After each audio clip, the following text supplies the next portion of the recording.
বলো ছেলেরা বলো, কত লক্ষ বেড়ি দেখলে তোমার শখ মিটবে? কত উলঙ্গ, লোনা পানি, পরিষ্কার কিতাবে আছে আমরা পড়ছি, লোনা পানি। তৃষ্ণার্ত ব্যক্তি যদি পানি, লবণাক্ত পানি খায়, তৃষ্ণা মেটে না। কি মিটে না? বরঞ্চ আরো তৃষ্ণা হয়। যতক্ষণ পর্যন্ত পবিত্র পানি, মিষ্টি পানি পান না করে, ততক্ষণ তার তৃষ্ণা নিবারণ হয় না। এই জন্য লোনা পানি তৃষ্ণা নিবারণ করে না, বরং আরো কি বানায়? তৃষ্ণার্ত বাড়ায়, তৃষ্ণা বাড়ায়। এই জন্য হারাম নারী, নাজায়েজ নারী, এই জন্য অবৈধ নারী, বিবাহ বহির্ভূত নারী আল্লাহর কসম তৃপ্তি আনে না, বরং তোমার ভিতরে অতৃপ্তি, নেশা আরো বাড়াবে। তোমারে একদিন নষ্ট করতে করতে জীবন, যৌবন, শরীর, স্বাস্থ্য শেষ কইরা দজবঙ্গ একটা হার্বাল কোম্পানির কাস্টমার বানাইয়া ছেড়ে দিব। হার্বাল, হার্বাল, হার্বালের শেষে বানা, এই লাল পোস্টারওয়ালা হার্বাল।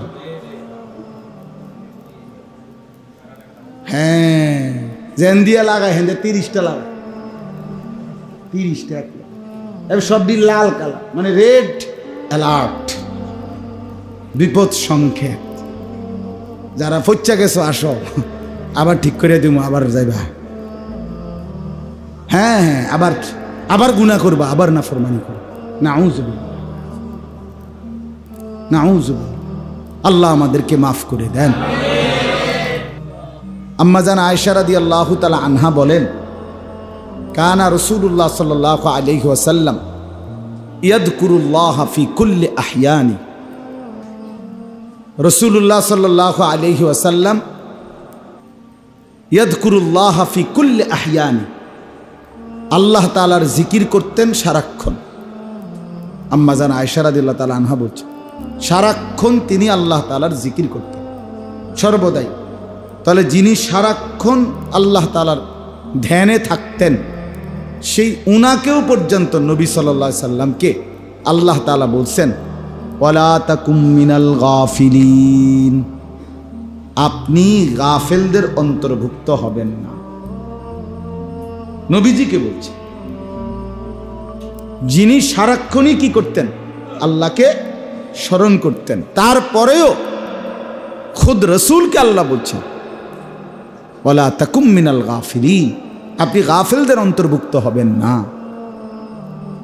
তাহলে আমাদের জন্য কি হুকুম বলেন না চাচা? আমাদের জন্য কি হুকুম? আমাদের চা দোকানে আড্ডা দেওয়ার টাইম শরীয়তের পক্ষ থেকে কয় ঘন্টা? কথা বলেন। আমাদের জন্য বিড়ি খাওয়ার অনুমতি শরীয়তের পক্ষ থেকে প্রতিদিন কয়বার? টেলিভিশনে নাচ গান নর্তকের ছবি দেখার অনুমতি কখন? 60 বছরেও আল্লাহর কোরআন শুদ্ধ করার সুযোগ, আল্লাহর কোরআন পড়বার যোগ্যতা আপনার মধ্যে আসলো না। এই যে পারেন না কইয়া শুইয়া লাইলেন, আর তো পারলেন না। এটা তো গাদ্দারি, এটা তো গাদ্দারি। মনে রেখে মুরব্বী চাচা, এটা গাদ্দারি, এটা গাঁটতারামি করলেন আর কি আল্লাহর সাথে। আপনি বুঝছেন আর কি, ঠিক আছে, ছোটবেলায় শিখেন নাই সূরা কেরাত শুদ্ধ, তো এরপরে আর কোনোদিন বুঝলেন না কথাটা, এটারে আর কোনোদিন কোনো পাত্তাই দিলেন না, বুঝেন নাই কথাটা, এটা গৌরবই না। যা শিখলাম না, তার শিখলাম না, চাই আল্লাহ কিত্তারে দেখি না, তো নাইলে কি কারণ? যারা আল্লাহর কোরআন শুদ্ধ পারেন না, কি কারণ? হায়াত পান নাই। কথা বলেন। আমার মাঝখান দিয়ে কোনো 15-20 বছর মারা গেছিলেন, তো কি সমস্যা ছিল না বলেন? কি ব্যস্ততা, কি গাছটা কাটছিলি? কিচ্ছু ব্যস্ত না। পৃথিবীতে ইউরোপ, আমেরিকা অথবা চীন অথবা অন্যান্য দেশের মানুষ যে পরিমাণ দুনিয়ার জন্য ব্যস্ততা পরিশ্রম করে, তার 1000 ভাগের 1 ভাগও আমরা দেশের মানুষের হুদা হুদা বয়ে বয়ে বন সাবা, বন দিয়া সা দিয়া বিজয় হারাল, কিচ্ছু না, কোনো কামও করছে না, দুনিয়াও করছে না, আখেরাতও করছে। মাটি কাটলে এত বালা মাটি কাটতে, বিকালে বইছে রাত 9টা পর্যন্ত চা দোয়ান, এটা ব্যস্ততা বলেন? 3টা বাজে বসছে, বন্ধুরা আড্ডা দিতেছে, পোলা রাতের 11টা বাজে, হেতে আড্ডাই দিচ্ছে 8 ঘন্টা। কোন সুস্থ স্বাভাবিক মানুষ এত অপদার্থ হয়?